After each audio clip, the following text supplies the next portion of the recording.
The third-gen Audi TT has a gearbox issue. Hear that? It's likely a damaged gear in the roof drive. We'll open it up and replace the gearbox now.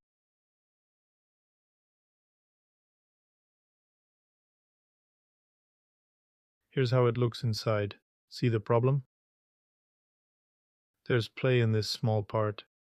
The shaft bushing was missing, causing it to slip occasionally over these teeth.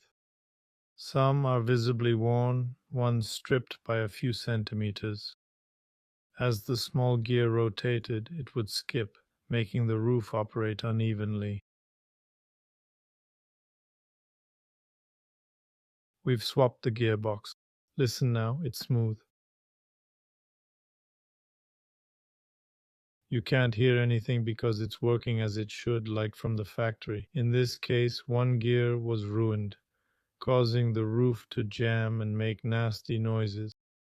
Now it's all fixed, plus we've done maintenance and cleaned the drains.